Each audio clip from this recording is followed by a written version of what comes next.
Olá pessoal, tudo bem com vocês? Tenho certeza que sim. Então vamos lá. Revisão para PB1, lembrando do módulo do primeiro ano também, tá? Inclusive, já que falamos muito a respeito de urbanização, crescimento, né, Brasil, eu coloquei essa imagem aqui da cidade de Brasília, né? Lembrando que a cidade de Brasília ela deu um novo desfecho para todo o enredo social do Brasil daquela época, tá? Que nós já vamos ver, tá? Na questão número 1, eu tentei pegar um pouco de cada para fazer a explicação em um contexto geral. Então, sobre o tema urbanização, analise as afirmações a seguir. Primeiro, os fatores que funcionam como atrativos da urbanização nos países subdesenvolvidos estão ligados basicamente ao processo de industrialização, né? Então, lembrando que sim, lembrando que o desfecho, assim como foi do Brasil, foi a chamativa, como eu falei para vocês, né? Brasília foi construída por quê? Né? Para levar condições para o interior do Brasil. Atraiu a população? Sim. Então, a forte urbanização nos países subdesenvolvidos só ocorreu em face do processo de globalização, verificado após o fim da União Soviética, quando houve um aumento de exportações dos produtos primários. Nada a ver, né? Digamos que Guerra Fria ali naquele contexto foi bem depois já do processo de urbanização. As cidades dos países desenvolvidos foram se estruturando para absorver os migrantes, havendo então melhorias na infraestrutura urbana e um aumento da geração de empregos. Sim, mas vejamos aqui, nos países desenvolvidos, olha a diferença. Nas áreas metropolitanas de países subdesenvolvidos, muitos desempregados, para garantir a sobrevivência, refugiam-se no subemprego da economia informal. Sim. Então, visualizando ali, nós temos a questão E como a questão correta, tá? Aí eu coloquei aqui em vermelho para vocês, né? Reforçando a questão do desenvolvimento da indústria, né? Da revolução industrial, gerando aí o êxodo rural, um contexto a nível mundial.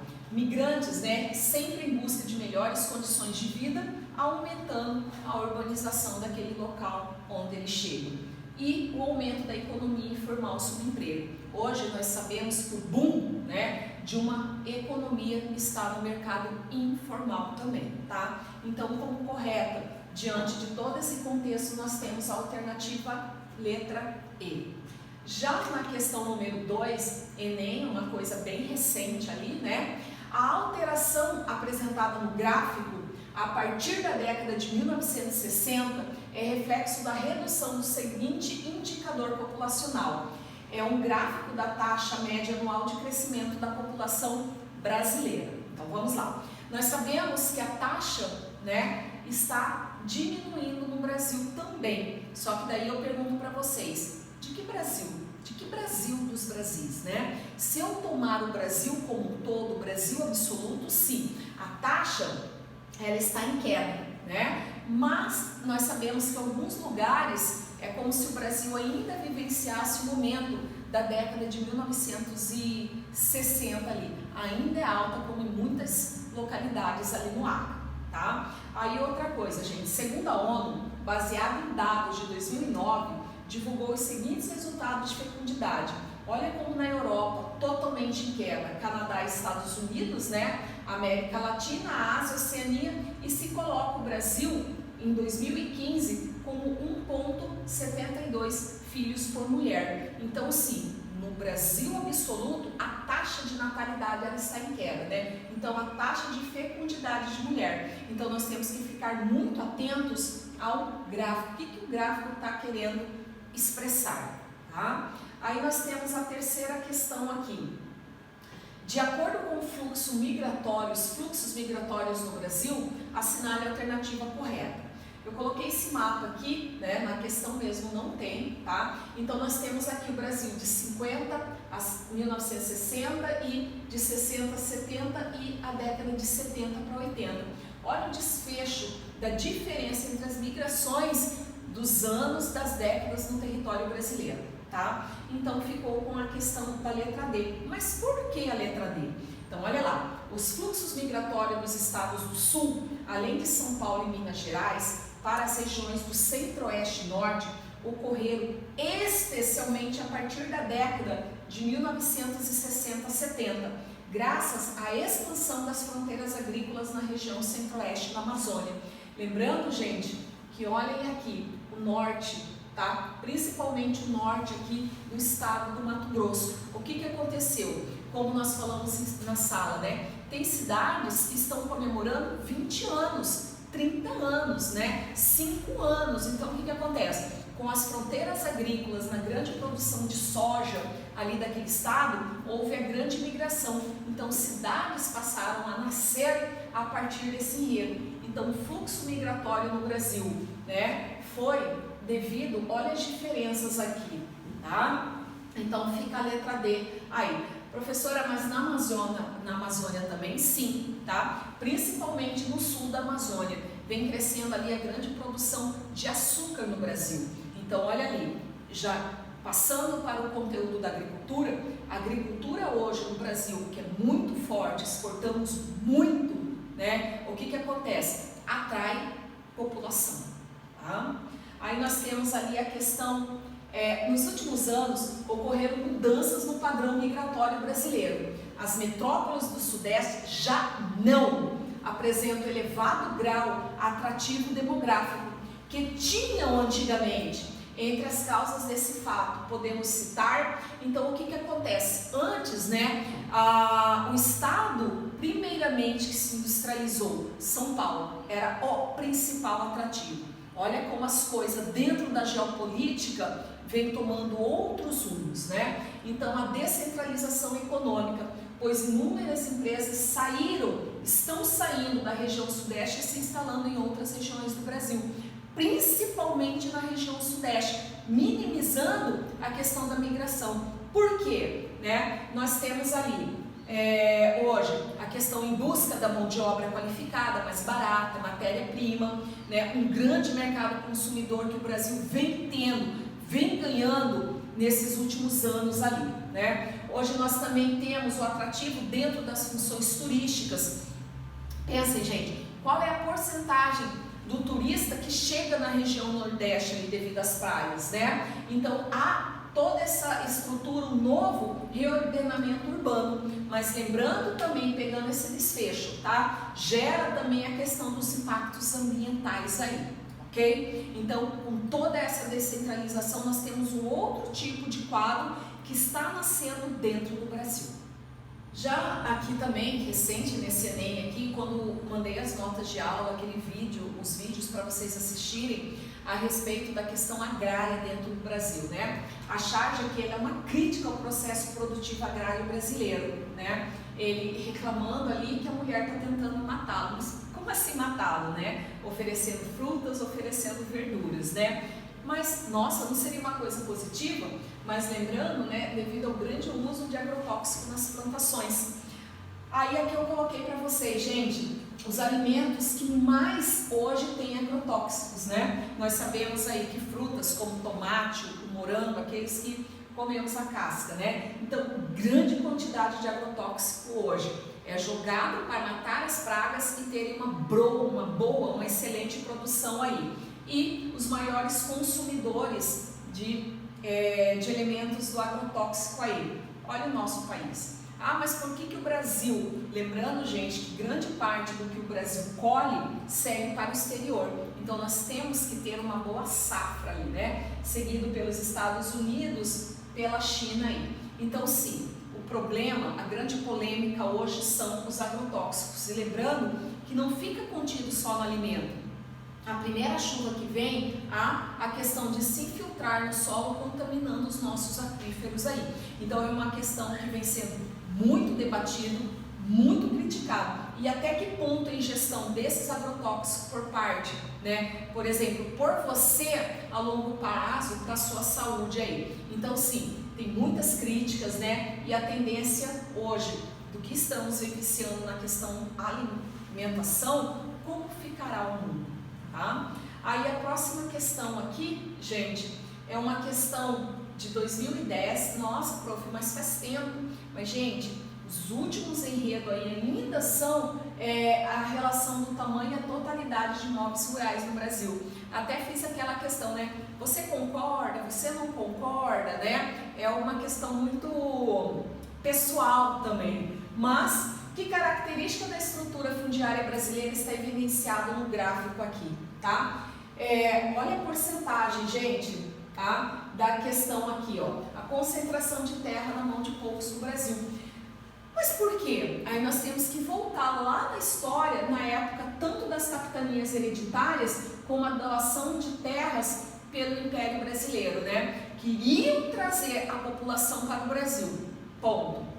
Mas o que acontece, né?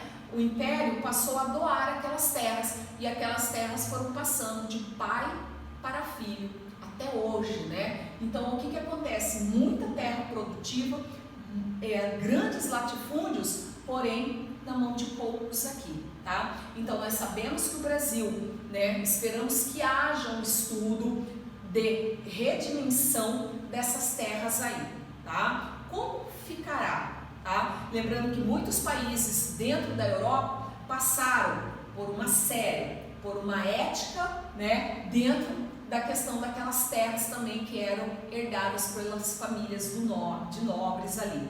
E o Brasil? Será que, se repartirmos um pouco, será que vamos minimizar os problemas dentro do campo brasileiro? Aí a próxima questão aqui. A expansão da agropecuária capitalista no Brasil, referenciado modelo agroexportador, se consolida territorialmente no que denominamos de polígono do agrohidronegócio, a contar com o oeste de São Paulo, leste do Mato Grosso do Sul, noroeste do Paraná, Triângulo Mineiro e sul e sudeste de Goiás. Está-se diante de 80% das plantações de cana-de-açúcar, também de concentração das plantas agroprocessadoras, de produção de álcool e açúcar do país, bem como de 30% das terras com sojas e locais onde se registram os maiores avanços em termos de área com plantações de eucaliptos aqui dentro do Brasil, né? Da FUVEST indique duas características que definem o água, né? Hidronegócio no referido polígono. Mas vamos lá. Lembrando que a cana-de-açúcar foi trazida aqui para o Brasil lá por volta de 1530, 32 por Martim Afonso de Souza, né? Não só a cana-de-açúcar, gente, mas outros produtos que chegaram aqui devido ao nosso clima, devido ao nosso solo, a abundância de águas que nós temos, a mão de obra também prosperou. Então o que acontece? O Brasil, gente, dentro da balança comercial, nós somos uma nação de peso. Quer dizer que em partes alimentamos o mundo? Não deixa de ser, tá? Vejamos o sertão nordestino. Nossa, se falássemos há 20 anos atrás, o que seria o sertão? Seria o local de saída de população. Hoje, com a tecnologia, irrigamos plantações de frutas a partir das águas do Rio São Francisco, exportando muitas frutas de gênero tropical para a Europa, né? Inclusive hoje, gente, meu vizinho comentando ali, né? A China, nessa questão do coronavírus, tinha parado de comprar a carne brasileira, minimizou o problema naquele país. O que acontece? Voltaram a comprar a carne brasileira, né? E até em grande quantidade, tá? Então, gente, o desfecho do agronegócio do Brasil é poderoso, tá? Nós temos a natureza, a parte física, a parte geográfica do Brasil a nosso favor, né? Mas quais são as características aí? Então, o polígono caracteriza por atividades agrícolas que demandam um elevado consumo de água superficial e subterrânea, relacionadas ao setor agroexportador, açúcar, álcool. Temos também a soja, como eu falei para vocês, né? Hoje a estrutura ali do norte do Brasil, até de Mato Grosso, na grande produção de soja, hoje nós somos o segundo maior produtor de soja, tá? E celulose. O conceito de hidronegócio deriva do hidroterritório, onde existe uma estreita vinculação entre as formas de controle do território e água, né? De maneira articulada, tá? E todo esse polígono do Brasil nós temos de maneira favorável. E lembrando, gente, que grande parte também da soja e da cana-de-açúcar no Brasil abastece o mercado europeu, ali, o mercado americano e asiático. Continuando aqui, né, a respeito da agropecuária capitalista no Brasil, a questão letra B. Apresente duas justificativas para a elevada concentração da produção de cana-de-açúcar brasileira nessa região. Aqui eu coloco não só a cana-de-açúcar, mas também a soja, né? Entre os fatores, lembrando que o nosso país tem clima quente, né, e úmido, solos férteis, apoio governamental por meio de incentivos fiscais e regulatórios, disponibilidade de infraestrutura do transporte técnico e científico, além de uma concentração no capital mercado consumidor, não só no Brasil e principalmente fora do Brasil. Então, nós temos que entender, gente, que hoje essa questão de alimentar o mundo, o nosso país é muito forte, tá? Estão lembrados das teorias que nós estudamos, né? As teorias que diziam que nossa população vai crescer, mas a demanda por alimento não crescerá da mesma maneira.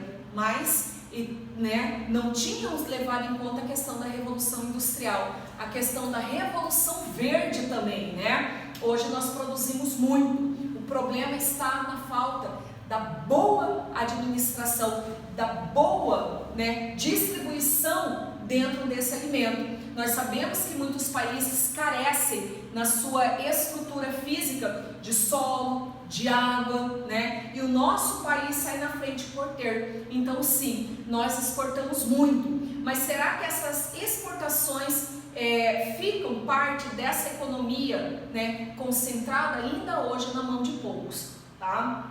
Mas lembrando, gente, que a produção agrícola também colher de maneira satisfatória aí não apresenta ainda, né, aquele ponto de interrogação. Depende também da climatologia daquele local, né? Como está essa questão aí do desenrolar do homem e da natureza? Será que terá colheita satisfatória, né? A questão do aquecimento global, tudo isso também entra aqui, tá? Então é um conteúdo simples, né? Outra coisa, gente, que eu coloquei aqui para vocês, tá? É a questão da migração, tá, do Brasil. Hoje nós estamos vivenciando a questão aí do coronavírus, né? É alguma coisa que não tem um ponto final, mas com certeza no final do ano de 2022, né, para 2023 aí, nós já teremos dados até sobre a questão das migrações, tanto que o IBGE faria a recontagem da população.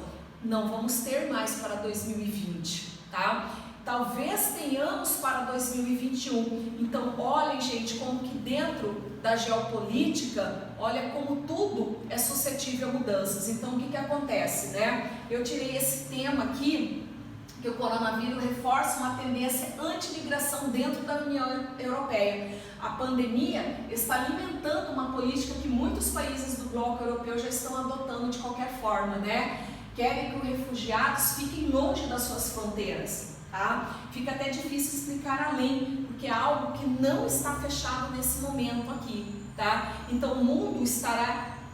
Que maneira será esse direcionamento? Quem ocupará a política governamental aí do mundo, né? E sobre a questão alimentícia, né? Países passam por problemas? Sim. Principalmente os migrantes? Sim. E como ficará? Com certeza daqui a 1 ano, 2 anos aí, já estará nas provas do vestibular aí dos Enems, todo esse novo desfecho aí. Pessoal, fica aí as políticas, né? Lembrando que vocês têm que fazer muita leitura, olhem novamente aqueles vídeos que eu passei para vocês, tá? Nada é difícil, tá certo? Só precisamos parar, ler, enfim, tá? Sinto falta de vocês aí, ok? Então, até mais, até breve, tá? E boas provas!